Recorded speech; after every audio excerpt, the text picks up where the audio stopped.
No eres débil. No estás roto. Lo que sientes, esta compulsión que parece más grande que tú, esta necesidad que te domina, este vacío que insiste en regresar, esto no es locura, no es fracaso, no es un defecto moral. Esto es dolor, y todo dolor tiene un origen. Carl Jung, uno de los mayores exploradores del alma humana, dijo que muchos vicios no son solo hábitos destructivos, sino intentos desesperados de encontrar algo sagrado. En una de sus cartas más famosas, escrita al fundador de Alcohólicos Anónimos, fue directo: la adicción es una búsqueda espiritual frustrada. Es el alma clamando por significado, tratando de tocar lo infinito y encontrando solo alcohol, drogas, exceso y caos. Jung llamó a esto spiritus contra spiritum, el verdadero espíritu en guerra con el falso espíritu. Por otro lado, Gabor Maté, un médico y psiquiatra que dedicó su vida a entender la raíz del sufrimiento humano, afirma: la pregunta no es por qué la adicción, la pregunta es por qué el dolor. Para él, la adicción no es el problema, es la solución que alguien encontró para lidiar con un trauma que aún vive dentro. Y si te tomas un momento para observar tu propia historia honestamente, podrías darte cuenta de esto también: que lo que te impulsa a repetir los mismos comportamientos, a sabotearte, a huir de ti mismo, no es la solución, o el placer, es anestesia. Este vídeo no es una lección, no es un juicio, es un espejo. Aquí miraremos juntos lo que quizás has estado evitando durante mucho tiempo. Hablaremos de lo que sucede detrás de la adicción, ya sea a las drogas, el alcohol, la comida, el sexo, el trabajo, las compras o incluso la distracción constante. Porque en el fondo, todo esto es solo un intento de llenar el mismo vacío. El budismo habla del reino de los fantasmas hambrientos, seres con bocas pequeñas y estómagos enormes, hambrientos de algo que nunca llega. Gabor Maté usa esta metáfora para describir al adicto: alguien que siente un hambre insaciable de conexión, de presencia, de pertenencia, pero que al no saber dónde encontrarlo, busca alivio en lo que sea posible, incluso si ese alivio cuesta todo. Quizás estés cansado, quizás te preguntes si hay una salida. No estoy aquí para prometerte una cura fácil, pero te garantizo una cosa: hay un camino, y comienza cuando entiendes que la adicción es un síntoma, no la enfermedad. El dolor no es el final, es un llamado, y si tienes el coraje de escuchar, podrías descubrir que hay otra vida esperando al otro lado. Ahora vamos juntos, porque entender la adicción es entenderte a ti mismo. Y esto puede cambiar todo. La adicción no comienza con la sustancia, comienza con el dolor. Antes de la primera dosis, la primera escapatoria, el primer comportamiento compulsivo, había un cuerpo en sufrimiento, había un corazón descuidado, había un niño asustado, confundido, solitario, que aprendió demasiado pronto que el mundo no era un lugar seguro. El médico húngaro-canadiense Gabor Maté pasó décadas viviendo con personas que el mundo prefería olvidar. Individuos sin hogar, usuarios crónicos de drogas, pacientes abandonados por el sistema de salud y sus propias familias. Y lo que descubrió fue esto: todos ellos, sin excepción, llevaban una herida emocional profunda. Muchos fueron abusados, descuidados, ignorados, golpeados o simplemente privados de amor. E incluso aquellos que no experimentaron traumas severos en el sentido clásico, aún vivieron experiencias de desconexión emocional suficientes para moldear sus cerebros hacia el sufrimiento. La adicción, según Maté, es el intento de aliviar ese dolor. Él dice que la verdadera pregunta nunca es por qué la adicción, sino por qué el dolor. Y esa pregunta lo cambia todo, porque cuando entiendes esto, dejas de ver el comportamiento adictivo como un capricho, como debilidad, como una elección estúpida, y comienzas a verlo como una respuesta legítima, aunque destructiva, a un dolor legítimo. El cerebro adicto no es un cerebro débil, es un cerebro que ha aprendido a protegerse. Cuando usas una sustancia o te sumerges en un comportamiento compulsivo, Tu cuerpo libera dopamina, el neurotransmisor de la recompensa, el placer, la supervivencia. Es el mismo sistema que se activa cuando sentimos amor, aceptación, conexión. Pero para muchos, esas experiencias estuvieron ausentes o fueron dolorosas. Así que el cerebro aprende a buscar el mismo alivio en otro lugar. Alcohol, cocaína, pornografía, comida ultraprocesada, compras, redes sociales, juegos, estatus. Mate describe a los adictos como habitantes del reino de los fantasmas hambrientos, una imagen extraída del budismo.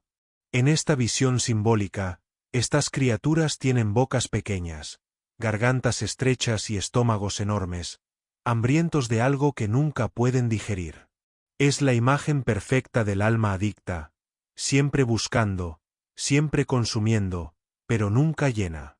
Porque lo que se busca en realidad no es la sustancia, es la sensación de estar completo, es el intento de anestesiar el grito silencioso del niño interior que nunca fue escuchado. Y quizás te reconozcas en esto. Quizás tu compulsión no sea por algo que visiblemente destruye tu vida, quizás sea algo más sutil, más disfrazado, más socialmente aceptado. Pero la pregunta sigue en pie, ¿qué estás tratando de evitar sentir? Mientras el mundo sigue castigando el comportamiento, el dolor que lo alimenta sigue creciendo, silencioso, invisible. Por eso los tratamientos basados únicamente en la abstinencia fallan tan a menudo, porque combaten el síntoma pero ignoran la causa. Y mientras la herida esté abierta, la mente seguirá buscando alivio, sin importar el costo. Pero, ¿y si lo que estás buscando allá afuera, en la sustancia, en la escapatoria, en el exceso, está en realidad dentro de ti? ¿Y si el verdadero alivio no viene de la anestesia, sino de reconectar con tu propia alma? Aquí es donde entra Carl Jung. Para él, la adicción no es solo un intento de escapar del dolor, es un intento equivocado de buscar lo sagrado. En la próxima parte, profundizaremos en la visión profunda de Jung sobre la adicción como una crisis espiritual, y entenderemos por qué creía que el verdadero antídoto para la compulsión reside en reconectar con uno mismo. Para Carl Jung, la adicción nunca fue solo un trastorno de comportamiento, mucho menos una cuestión de falta de voluntad.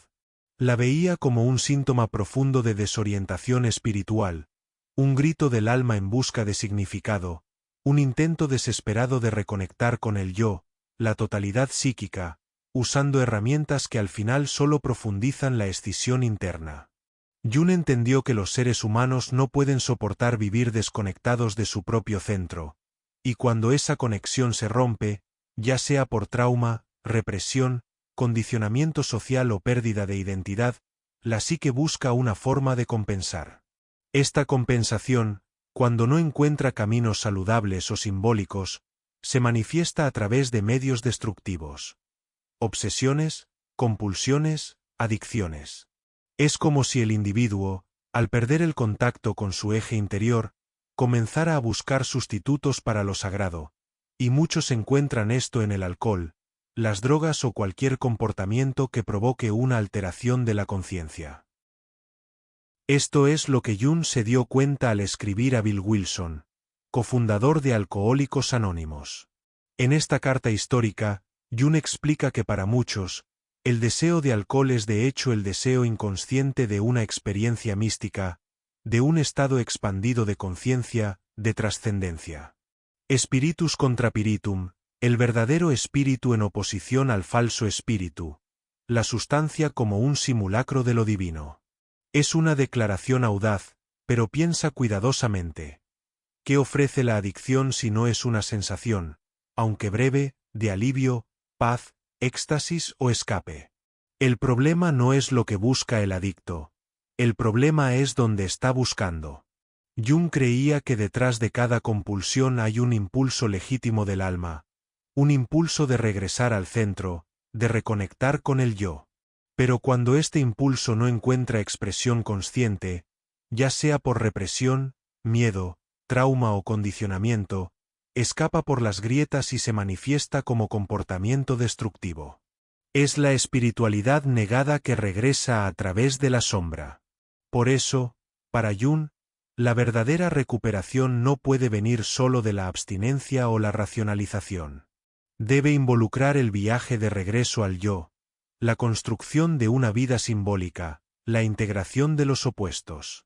Porque en el fondo, el adicto es alguien que ha perdido el hilo de conexión con su propia alma, y trata de restaurar esa conexión de la única manera que sabe. Buscando afuera lo que está y siempre ha estado dentro. Pero hay un obstáculo profundo en este viaje, un enemigo oculto que vive dentro de todos nosotros y que a menudo es el mayor responsable de empujarnos hacia la adicción. La sombra, aquello que reprimimos, negamos y tratamos de olvidar. En la próxima parte, exploraremos cómo la sombra alimenta las adicciones y por qué necesita ser enfrentada de frente si realmente queremos liberarnos. Dentro de ti, yace un territorio desconocido, un lugar compuesto por todo lo que has sido forzado a ocultar, reprimir, negar u olvidar. Este lugar, en la psicología junguiana, se llama la sombra. Es precisamente este contenido reprimido, esta parte no vivida de la psique, la que en gran medida alimenta los comportamientos adictivos. La sombra está compuesta por todo lo que en algún momento de la vida aprendiste que no deberías ser o tener. Ira, vergüenza, miedo, deseo, tristeza, vulnerabilidad, poder, sexualidad o ambición. Todo lo que no fue aceptado o abrazado, ya sea por la familia, la cultura o la religión, fue empujado profundamente en la mente. Pero el hecho de que algo esté reprimido no significa que deje de existir. Todo lo contrario, lo que es desterrado de la conciencia comienza a actuar en las sombras, influyendo en pensamientos, emociones y comportamientos de manera indirecta, compulsiva y a menudo autodestructiva. Jung dijo que lo que no haces consciente se manifiesta en tu vida como destino. La adicción, en este contexto, no es un acto de libre elección, es el síntoma de una psique dividida, es la sombra pidiendo paso, es la ira tragada que se convierte en explosión interna, es el dolor no procesado que se convierte en compulsión, es la vulnerabilidad sofocada que se disfraza de anestesia. Piensa por un momento, ¿cuántas veces has repetido comportamientos que juraste abandonar? ¿Cuántas veces te has saboteado, incluso sabiendo racionalmente que te haría daño? ¿Cuántas veces te has sentido poseído por una fuerza que parecía más grande que tú? Esto no es falta de disciplina, esto es contenido inconsciente tratando de emerger, y cuanto más luchas por reprimirlo, más fuerte se vuelve. La adicción se instala como una forma de contener la explosión, una válvula de escape para todo lo que la conciencia no quiere o no puede enfrentar. Y aquí radica la trampa. Mientras trates la adicción como el enemigo, solo estarás combatiendo el síntoma. La raíz está más profunda, está en lo que no quieres mirar, está en la sombra que temes tocar. Pero es precisamente allí donde reside la sanación. El viaje de recuperación profunda requiere coraje para descender, para atravesar las profundidades de la psique, para nombrar lo que estaba oculto. Es doloroso, es incómodo, pero también es liberador, porque cuando integras la sombra, deja de controlarte, se convierte en parte de tu poder y ya no en tu verdugo. La sombra es el territorio del trauma, de la infancia no resuelta, de los recuerdos que moldearon tus circuitos emocionales y neurológicos. En la próxima parte, iremos aún más profundo. Entenderemos cómo los traumas y las experiencias tempranas de desconexión crean el terreno fértil donde la adicción echa raíces y porque lo que una persona ha vivido, incluso si lo ha olvidado, aún habita en cada elección que el individuo hace. Antes de que existiera la adicción, hubo abandono. Antes del comportamiento compulsivo, hubo ausencia. Antes del abuso de sustancias, hubo dolor, un dolor que no sabía cómo nombrarse, pero gritaba en el silencio del cuerpo. Y es ahí donde necesitamos comenzar, al principio de la herida, porque nadie nace adicto. La adicción es una adaptación, una respuesta creativa de la psique a una realidad insoportable. Lo opuesto de la adicción no es la sobriedad, es la conexión. Y esta afirmación lleva una verdad desconcertante. La mayoría de los individuos adictos no buscan placer, sino alivio. Alivio de la soledad crónica, de los sentimientos de insuficiencia, de la angustia de no sentirse amado, visto o perteneciente. Y este dolor rara vez comienza en la adultez, nace en la infancia, en los primeros años de vida, a menudo incluso antes de que podamos hablar de ello. La ciencia muestra que los primeros años de desarrollo moldean profundamente el cerebro humano. El sistema nervioso de un niño se organiza en función de las experiencias emocionales que recibe. Si crece rodeado de amor, aceptación y presencia emocional, su cerebro desarrolla circuitos de seguridad, confianza y regulación. Pero si crece en un ambiente de negligencia, inestabilidad, abuso o frialdad emocional, esos mismos circuitos se vuelven disfuncionales. El niño aprende que el mundo no es seguro y, peor, aprende que su dolor no será atendido. Pero el trauma no se limita a eventos mayores. No se necesita haber sufrido violencia física o abuso explícito para estar traumatizado. Lo que constituye el trauma es la experiencia subjetiva de impotencia. Es cuando el sistema emocional se ve abrumado por algo que no puede procesar y que permanece congelado en el cuerpo. Y es ahí donde entra la adicción como un intento de regular lo que nunca fue regulado. Imagina la adicción como una prótesis emocional. Surge donde faltó contención, donde no hubo crianza, donde no hubo escucha.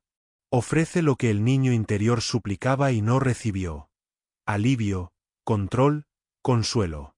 El uso de la sustancia o el comportamiento compulsivo calma temporalmente el sistema nervioso, trae una falsa sensación de pertenencia, poder, paz, pero es un alivio frágil que viene a un precio cada vez más alto. El cuerpo del adicto lleva recuerdos que la mente a menudo olvida. Recuerdos de tensión constante, abandono emocional, de no sentirse digno de amor. Y por eso la recuperación profunda no puede ignorar el cuerpo, porque es en el cuerpo donde vive el trauma, es en el cuerpo donde la herida late, y es a través del cuerpo que debe ocurrir la sanación. La adicción entonces es menos una enfermedad y más un intento desesperado de autorregulación, de supervivencia, de lidiar con un dolor que nadie vio. Y cuando realmente entiendes esto, algo cambia. La culpa da paso a la compasión y la vergüenza comienza poco a poco a disolverse.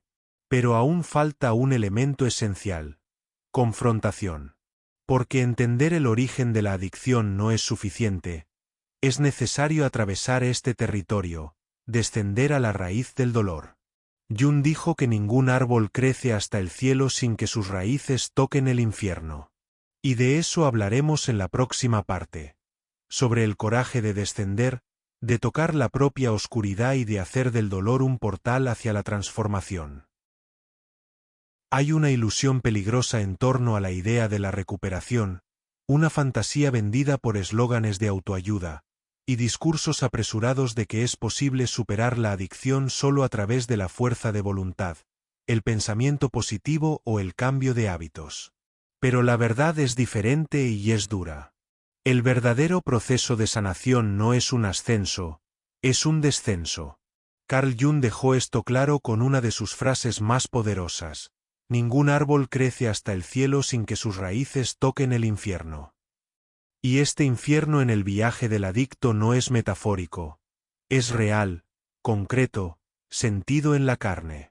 Es la inmersión en el propio inconsciente, es el reencuentro con todo lo que ha sido negado, olvidado, encerrado, pero que nunca ha dejado de existir. La sanación comienza cuando el individuo deja de huir, cuando por primera vez acepta mirar el dolor en lugar de anestesiarlo, cuando entiende que el hambre que nunca desaparece, ese agujero que nada llena, no desaparecerá con otra dosis, otro clic, otra compra, otra distracción. Solo dejará de doler cuando sea escuchado. Descender es sobre todo un acto de coraje. Significa enfrentar la sombra de frente, reconocer los propios fantasmas sin máscaras, sentarse con la angustia, la culpa y la vergüenza, y soportar la incomodidad de estar desnudo ante uno mismo. No es bonito, no es rápido, es solitario, a veces brutal, pero es real y es necesario. Este proceso requiere un cambio completo de postura. Es salir de la lógica de guerra contra uno mismo. Necesito conquistar la adicción, necesito conquistar mis impulsos, y entrar en una lógica de reconciliación. La adicción no es un enemigo a destruir, es un mensajero, una guía distorsionada y dolorosa que señala exactamente dónde está la herida. La sustancia o el comportamiento que destruye es el mismo que revela. Muestra el camino que debe ser recorrido, muestra dónde duele, dónde falta o dónde sangra. Y este viaje no es solo psicológico, es espiritual, porque la adicción es en su núcleo una crisis de significado, un intento fallido de reconectar con algo más grande. El adicto es alguien exiliado de sí mismo, desconectado del yo, fragmentado por dentro. La recuperación entonces no se trata solo de dejar de usar o de detener el comportamiento adictivo, se trata de reconstituir esa totalidad, se trata de integrar, se trata de volver a habitar el propio centro. Pero este regreso solo es posible cuando el dolor es atravesado, no evitado. Y esto solo ocurre en el silencio, en el enfrentamiento del vacío, en el abandono de las ilusiones. Uno debe morir a la vieja identidad y renacer, no como alguien curado, sino como alguien completo que ya no necesita huir, que finalmente puede estar presente en su propia vida. Este renacimiento, sin embargo, no ocurre de una sola vez. Se construye poco a poco, con conciencia, con apoyo, con presencia, y solo es posible cuando la persona entiende que no está rota, está desconectada, que no es mala, está herida, y que no está sola, es como todos nosotros, buscando un camino de regreso a casa. En la última parte de este vídeo, cerraremos este ciclo. Hablaremos de lo que realmente significa ser libre, sobre el despertar que ocurre cuando el dolor es abrazado, cuando la sombra es integrada. Hay una ilusión peligrosa en torno a la idea de la recuperación, una fantasía vendida por eslóganes de autoayuda y discursos apresurados de que es posible superar la adicción solo a través de la fuerza de voluntad, el pensamiento positivo o el cambio de hábitos. Pero la verdad es diferente. Superar una adicción no se trata solo de abandonar una sustancia o hábito destructivo, se trata de renacer, se trata de reconstruir una identidad, se trata de volver a habitar un cuerpo que una vez sirvió solo como un depósito de dolor, se trata de aprender a estar presente donde antes solo había escape. Cuando alguien se libera de un comportamiento compulsivo, lo que se rompe no es solo el vínculo con la sustancia, es el pacto con la mentira de que necesitas adormecerte para vivir. Durante mucho tiempo, puede que hayas creído que era solo así, que no había salida, que lo que te controlaba era más fuerte que tú. Y en cierto modo lo era, porque el dolor que llevabas también era más antiguo que tú, era el dolor del niño que no fue acogido, del adolescente que fue silenciado, del adulto que aprendió a sonreír mientras se desmoronaba por dentro. Pero ahora, quizás por primera vez, has comenzado a ver este dolor con ojos diferentes, no como debilidad, sino como una señal, como un llamado. No eres tu adicción, no eres la repetición de tus fracasos, eres la conciencia que observa todo esto y poco a poco aprende a elegir de manera diferente. Y esta conciencia solo despierta cuando la anestesia pierde su función, cuando el agujero ya no puede llenarse con distracciones, cuando el vacío comienza a ser habitado con verdad, con presencia, con silencio. Jung nos enseña que el alma no busca la perfección, sino la totalidad. Esto significa que la sanación no depende de eliminar tus sombras, sino de integrarlas. Lo que te hace fuerte no es la ausencia de dolor, sino la disposición a sentirlo sin huir, y eso en sí mismo ya es un milagro. Si has llegado hasta aquí, es porque algo en ti quiere cambiar, o algo ya está cambiando. Pero recuerda, el camino es largo, requiere paciencia, humildad y coraje, pero es posible y sobre todo vale la pena. No olvides comentar, dar me gusta y compartir con alguien que necesita escuchar esto.